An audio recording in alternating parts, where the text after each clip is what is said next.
ഒരിക്കൽ ദൈവം യോനാ പ്രവാചകനോട് നിനവയിലേക്ക് പോകാൻ ആവശ്യപ്പെട്ടു.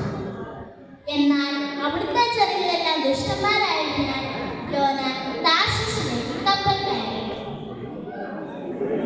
ഇത് കണ്ട ദൈവം കോപിച്ചൊരു കൊടുങ്കാറ്റിനെ അയച്ചു.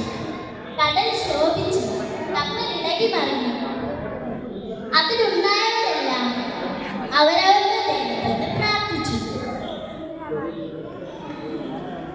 യോനായോടുള്ള ദൈവത്തിന്റെ കോപമാണ് ഈ പ്രശ്നങ്ങൾക്കെല്ലാം കാരണം എന്ന് മനസ്സിലാക്കിയ അവർ യോനായെ എടുത്ത് കടലിലേക്ക് എറിഞ്ഞു.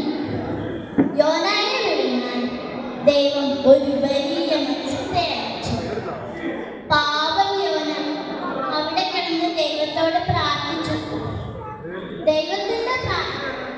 യോനായുടെ പ്രാർത്ഥന കേട്ട ദൈവം മത്സ്യത്തോട് കൽപ്പിച്ചു. മത്സ്യം യോനായെ കരയിലേക്ക് സാധിച്ചു. കടലിൽ നിന്ന് രക്ഷപ്പെട്ട യോന ദൈവത്തിന്റെ അരുളപ്പാടനുസരിച്ച് നിനവയിലേക്ക് യാത്ര ചെയ്തു. കൂട്ടുകാരെ, ദൈവം പറഞ്ഞനുസരിക്കാതിരുന്നപ്പോൾ നടന്നത് കണ്ടില്ലേ?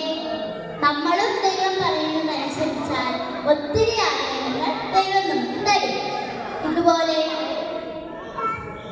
ഇതോടെ എൻ്റെ കൊച്ചു കഥകൾ ഇവിടെ നിർത്തുന്നു.